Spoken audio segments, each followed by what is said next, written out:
ओम नमः सिद्धेभ्यः ओम नमः सिद्धेभ्यः यदरिता भावेन पद्मनादरे दुर्यः छनादा सिद्ध स्वर्गी गणगण तमेध्या सतनिधि लवन्ते संपत्या शिव सुख समाजं चिन्मुतता महावीर स्वामी महावीर स्वामी महावीर स्वामी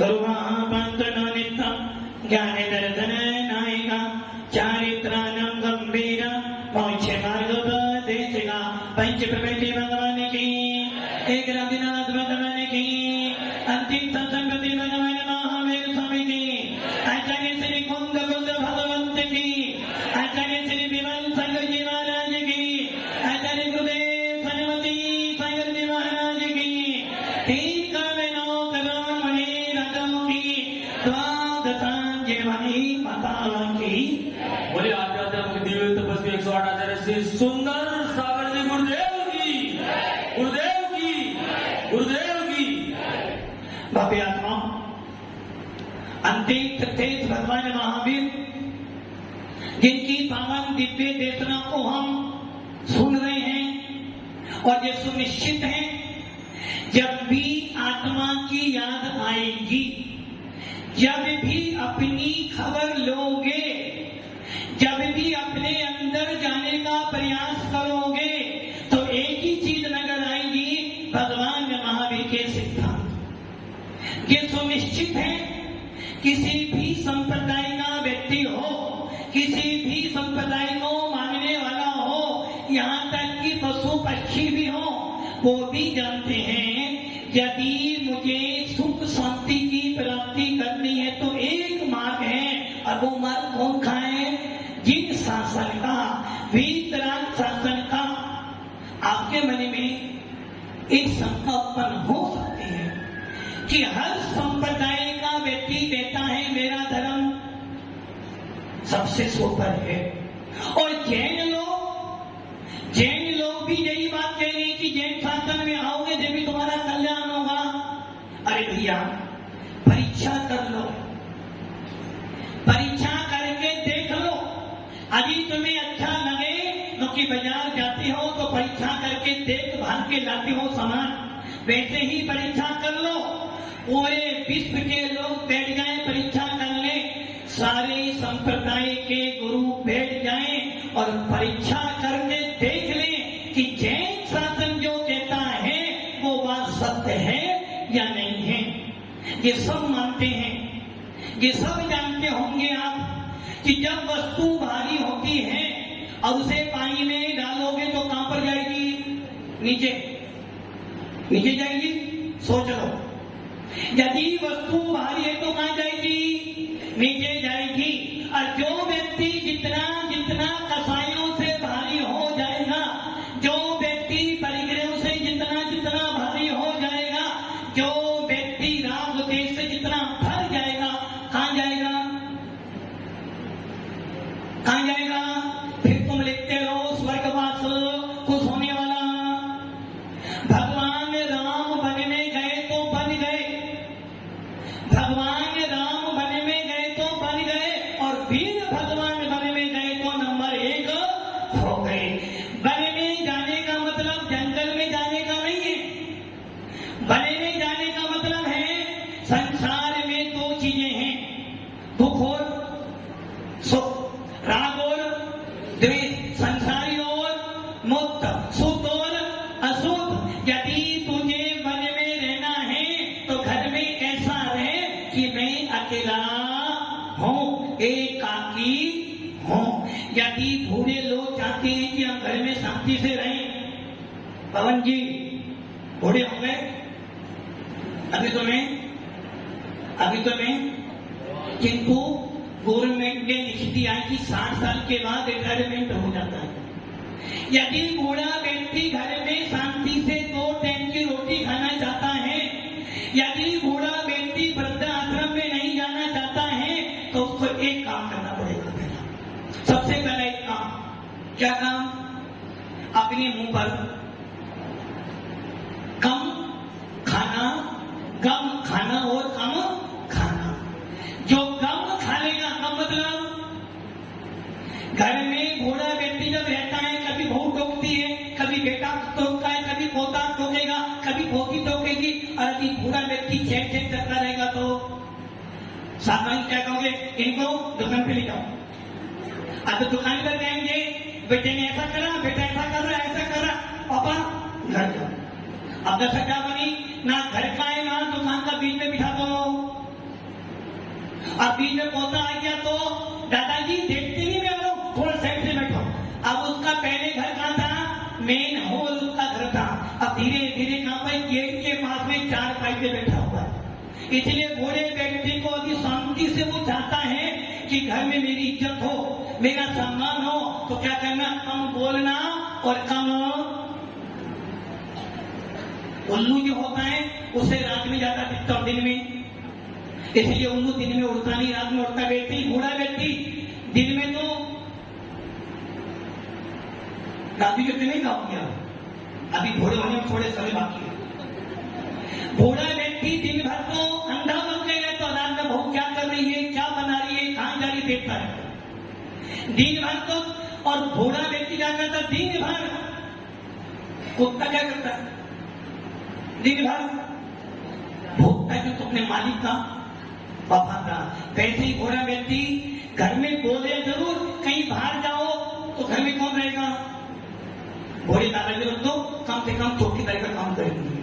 यदि शांति से रहना चाहते हो तो सबसे बड़ा काम है कम बोलना और कम सुनना। और नंबर 3 सबसे मेन काम, ज्यादा राय चंद। बेटा जो करे करने दो, बहू जो करे करने दो। नौकरी की ज्यादा राय दोगे पापा की, अपनी राय उन्हें देना, हमने आपकी राय के लिए नहीं जाए। और आजकल के बहू और बेटा दोनों कमाते हैं, ज्यादा बहू वास्तुवादी, ज्यादा बहू से बोले पापा जी हम भी कमाते हैं, हमारा भी अस्तित्व। इसलिए बूढ़े व्यक्ति को घर में रहना तो बहुत शांति से। और ऐसा बूढ़ा व्यक्ति जो बड़ों का सम्मान करे, बड़े मतलब जो उम्र जिनकी अधिक है, ऐसे बेटा बहू का प्रेम से व्यवहार करता है। आदि बूढ़ा व्यक्ति घर में कोई राय नहीं देता हो, बूढ़ा व्यक्ति शांति से जो मिल जाए वो खाता हो, तो उनके घर में बेटा बहू सवेरे सवेरे उनके पैर भी छूते हैं कि हमारे पिताजी हमें कभी टोकते। और ज्यादा टोको तो क्या होगा? 2 टाइम की रोटी भी 1 टाइम की हो जाएगी। इसलिए बूढ़े व्यक्ति को बहुत समझदार से घर में रहना। वैसे ही समाज में रहने के लिए, समाज में रहना चाहते हो, समाज तुम्हारी इज्जत करे, तुम्हारा बहुमान करे, तो फ्री की राय देना। विनोद जी फ्री की राय देना, क्योंकि इंसान को फ्री की राय नहीं चाहिए। और यदि संग में रहना है तो सबसे बड़ा काम देखो, जानो सुनो किंतु बोलो कम, बोलो काम का बोलो। जब धर्मों को जब बोलो, अभी दिन भर बोलते रहोगे तो कोई इज्जत। वैसे ही भगवान महावीर का शासन कहता है कि तुमको जिन शासन मिला है, और जिन शासन सबसे बेस्ट क्यों है, तो जिन शासन कहता है देखो जानो जाने दो।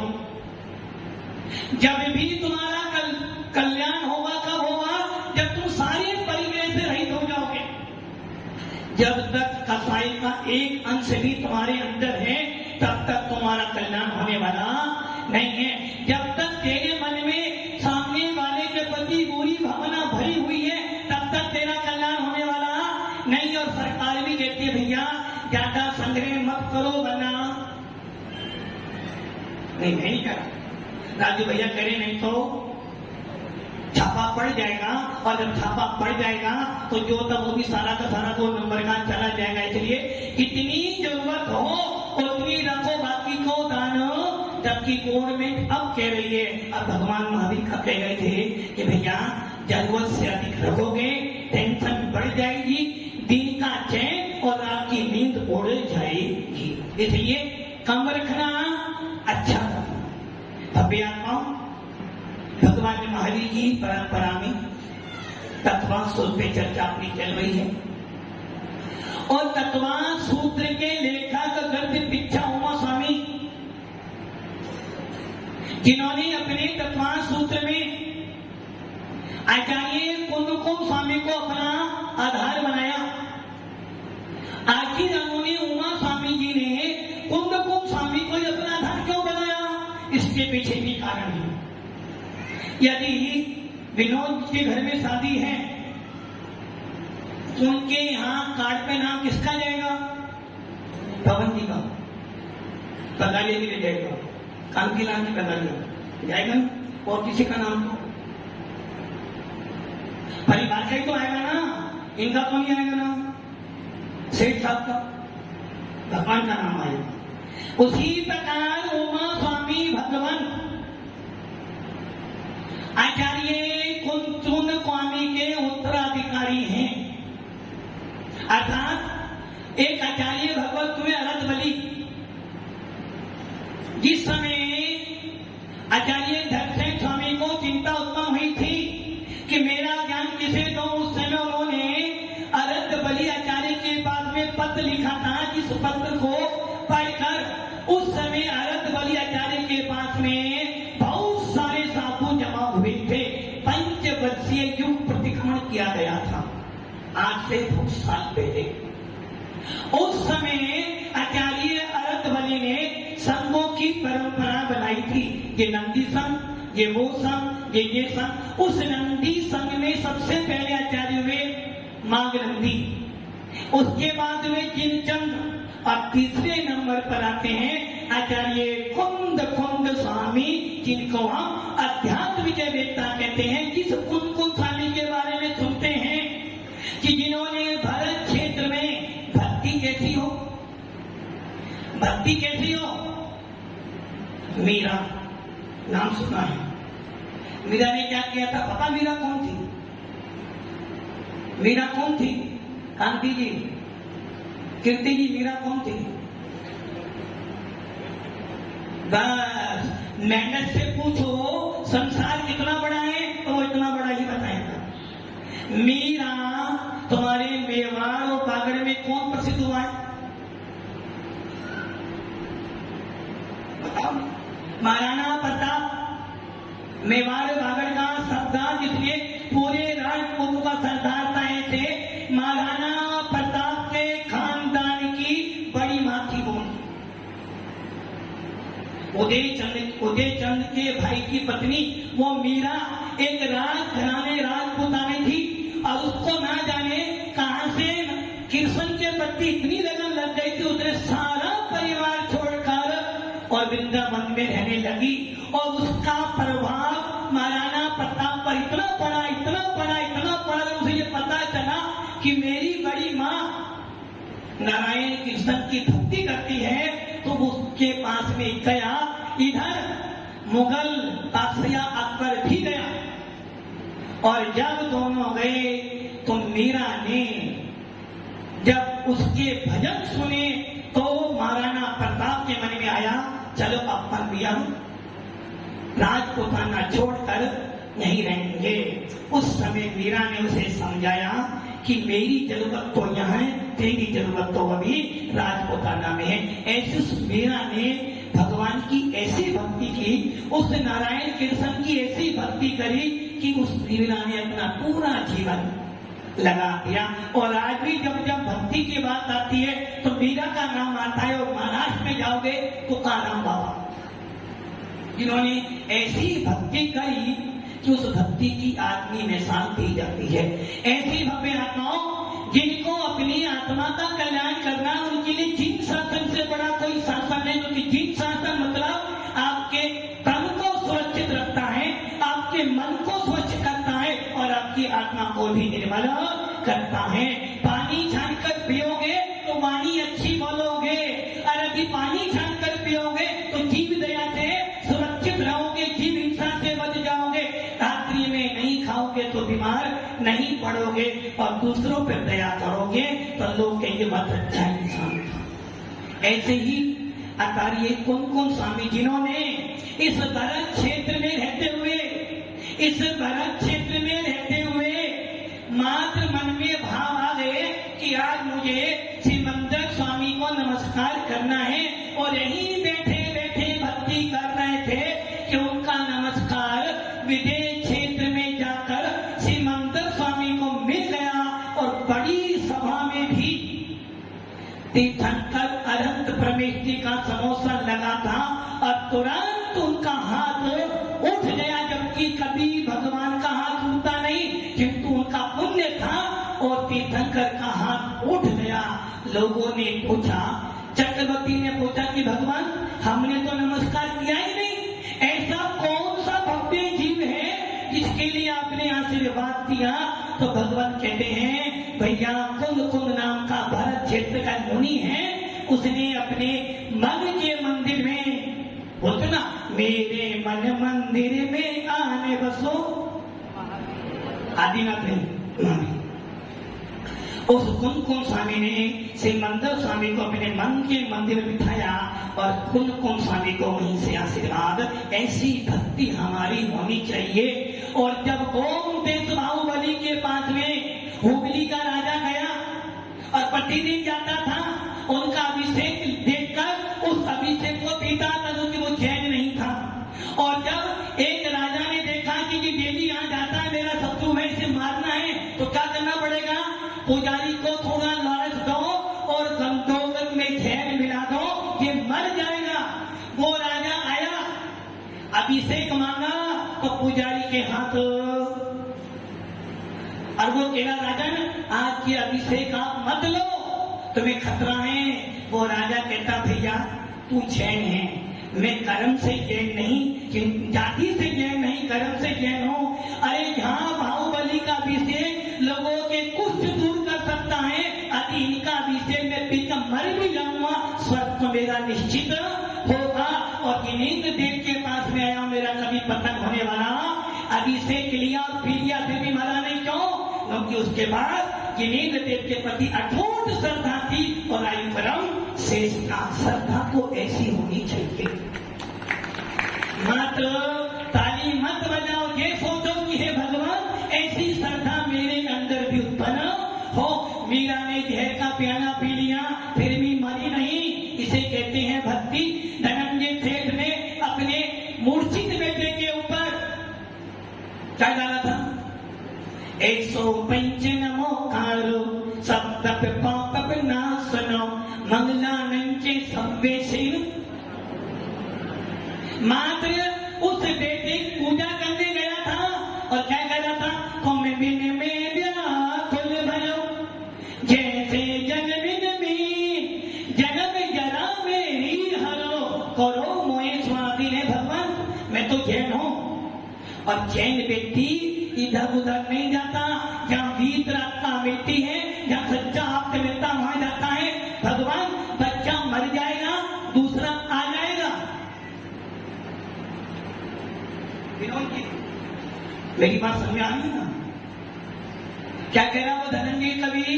बच्चा मर जाएगा तो दूसरा मिल जाएगा, कि एक बार की शासन छूट गया, दोबारा मिलने वाला। अब क्या करना? शैतानी बार बार ताने लगी, और करो पूजा, बेटा मर जाएगा, कुल का वंश का कुल दीपक भूल जाएगा, फिर करते रहना पूजा। बोलो आप क्या करोगे? पूजा करोगे? मरता क्या ना, जहां से काम बनता। मंगलवार, आज मंगलवार है और हनुमान जी का, और शनिवार आ जाए तो शनिदेव का, और गुरुवार साईं कृपा बरसेगी सबके ऊपर। किंतु धनंजय ने कहते मैं जैन हूं, सर कटा सकता हूं किंतु सर झुका। और क्या करा? हे भगवान बच्चा मर जाएगा, नया मिल जाएगा, जिन शासन छूट गया तो भग भग में भटक जाऊंगा। इसलिए भगवान बच्चे की चिंता नहीं है, किंतु एक चिंता है। मैं जानता हूं आप कुछ करने वाले नहीं हो, कि दुनिया वाले क्या कहेंगे, देख लिया और क्या भगवान के पीछे क्या मिला। इसलिए भगवान मुझे डर नहीं है, बच्चा मरे तो मर जाए, किंतु आपका नाम जाएगा, मेरी बदनामी नहीं है। मैंने तो अब सौंप दिया इस जीवन का सब भार।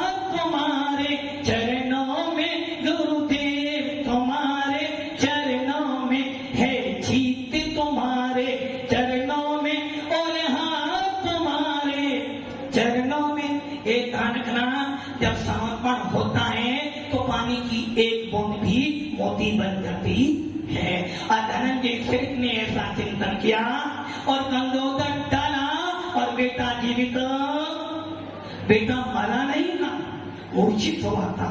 श्रद्धा की बात ऐसे ही कुंदकुम स्वामी ने अपने मन मंदिर में से मंदिर को बिठाया तो समूह शरण से हाथ उठ गया कि ऐसा भी एक मुनि है जो विदेश क्षेत्र में आने वाले श्री मंदिर स्वामी को अपने मन के में बिठाकर नमस्कार करता है। यदि भक्ति सच्ची होगी तो तुम्हारा पुरुषार्थ अच्छा होगा, तो तुम्हारे घर में हर चीज मिलेगी। बस नियत का रखना, कर भला, उल्टा सूत्र हो गया, कर बुरा होगा भला। गलत है सूत्र, सही है ना? गलत है। करते क्या हो, सामने वाले ने ऐसा करा, उसके कर्म में ऐसा, उसने ऐसा करा। महाराज जी जानते नहीं, बहुत बहुत खराब है। जब से वो लाड़ी आई ना, मेरा पिता भी सोचता ही नहीं। और वो कहते महाराज जी मेरे तो कर्म नहीं फूटे, मेरे भाग फूट गए। क्या कह रहे हो? सामने वाले ने मेरा सारा बुरा किया। अरे भैया, सामने वाले ने तेरा बुरा नहीं करा, तूने अपना बुरा अपने आप। तो क्या करना, कर भला होगा बुरा, कर बुरा होगा भला। सूत्र क्या है, कर भला होगा। अरे तू तो परिणाम अच्छे बना, सामने वाले का बुरा भला उसके भाग्य से होगा। अरे तू अच्छे परिणाम बना, तेरा भला तो अपने आप। बस कुंदकुम स्वामी ने यही तो काम किया, जिसके बल पर, विशुद्धि के बल पर आत्मा का दर्शन किया, आत्मा को प्रत्यक्ष देखा और आत्मा को देखने के बाद लिख दिया समय साथ आत्मा का साथ कि भैया मैंने प्रत्यक्ष देखा है, मैंने अनुभव किया है, तुझे यदि अनुभव करना है, तुझे विधि है और मेरी बात का अमल करेगा तो परमात्मा बन जाएगा। ऐसे कुंदकुम स्वामी के बाद में आने वाले हैं हमारे दग्धपिच्छा स्वामी भगवान, जिन्होंने तत्वास सूत्र को लिखा। जिस सूत्र में आत्मा की चर्चा है, जिस सूत्र में शरीर की चर्चा है, जिस सूत्र में 7 तत्वों की चर्चा है, जिस सूत्र में 6 द्रव्यों की चर्चा है, जिस सूत्र में सूर्य चंद्रमा की चर्चा है और जिस सूत्रों में मंगल बुध आदि ग्रहों की चर्चा है। देव कैसा होता है, नारकी कैसा होता है, कैसे जीवन जीना और कैसे जीवन को अंत करना, ये सारी बातें तत्वास सूत्र में 357 सूत्रों में है। और ये तत्वास सूत्र सितंबर आमनाओं में भी माना जाता है। अब सवाल उत्पन्न होता है, दोनों में अंतर क्या है? दोनों में अंतर क्या है, कोई बताएगा? इस पूरे सदन में बैठा हुआ कोई बताएगा कि दोनों में क्या अंतर है? आखिर दिगंबर श्वेतांबर एक क्यों नहीं हो सकते? एक है भाई तो ये अलग है कि बिनों की अलग रहती है, वो अलग रहता। भाई तो कार्यक्रम जब होगा तो भाई तो आएगा, भाई का सम्मान भी करोगे, किंतु भैया मेरे से तू अलग है, तेरा नेचर अलग है, मेरी मानता है भाई तो अपना ही है। कुल तो अपने में से ही गया, मारीची कोई और नहीं था, आदि नाम के कुल का था और उसी मारी के सारे मिथ्या मत चलाए, कुल तो आदि नाम का था। तो श्वेतांबर भी है तो अपने कुल का ही, किंतु मात थोड़ी सी मानताएं गलत। अब तत्वास सूत्र एक है, किंतु तत्वास सूत्र भी अब 2 हो गए, एक दिगंबर रामनाम का और एक श्वेतांबर रामनाम का। दिगंबर रामनाम के लेखक है नीलकंठ दग्धपिच्छाचार्य उमा स्वामी और श्वेतांबरों के लिखे उमा स्वाति। अब अंतर क्या है हम सब ये जानते हैं। निर्गंथों का मार्ग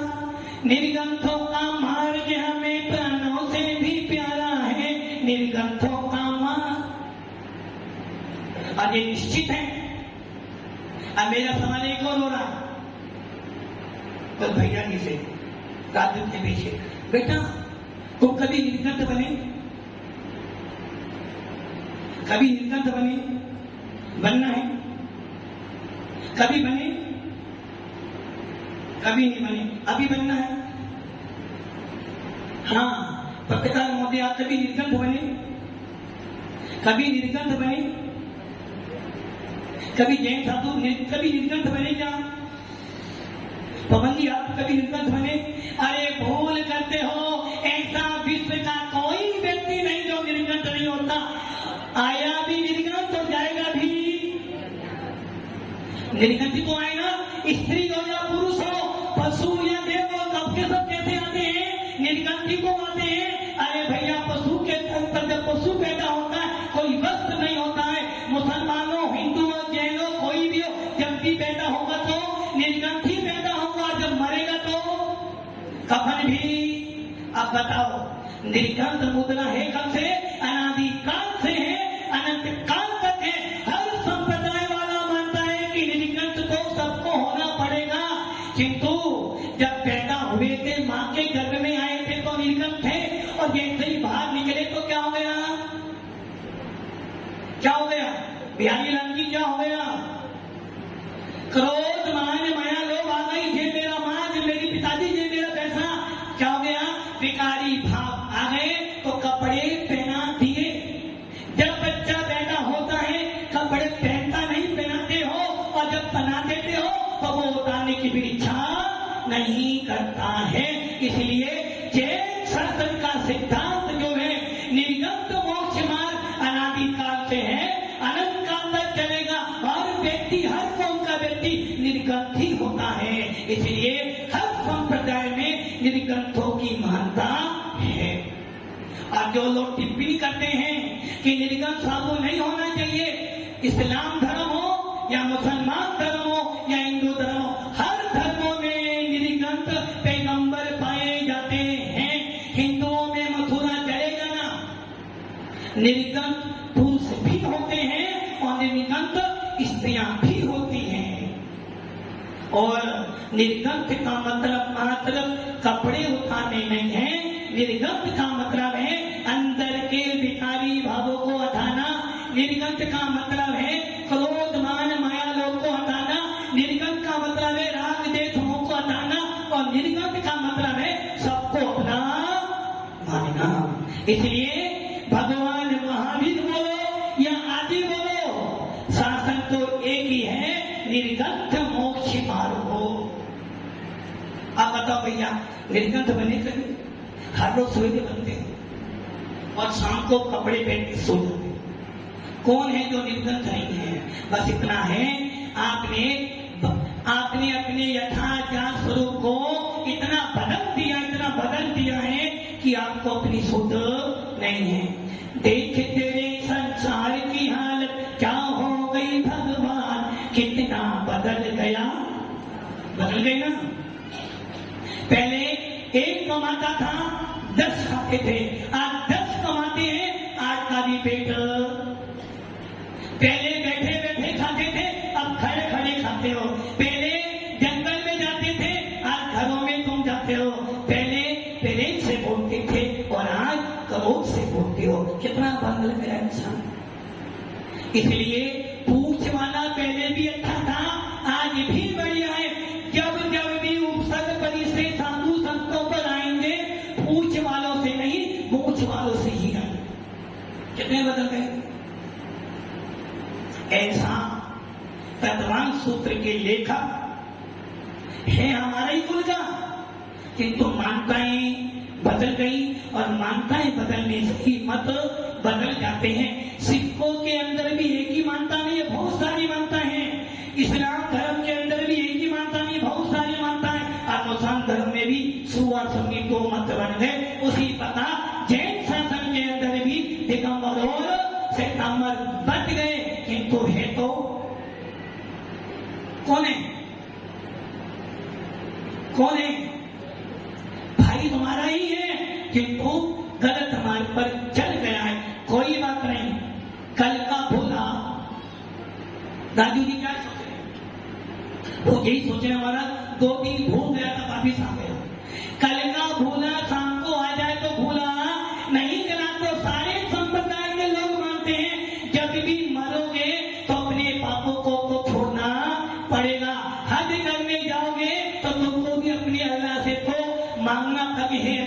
बहुत सताए हैं, अब किसी को नहीं सताओ, जब उसका हज सफल होता है। उसी प्रकार जैन संतन का तो प्रत्येक व्यक्ति बचपन से ही सब जीवों के प्रति अच्छी भावना होता है। तो मैं बेहता हूँ, हम सब भी जैन हैं, जीव शासन के अनुयायी हैं, अपना मोक्ष मार्ग पसंद करें। ओम नमः सिद्धेश्वराय।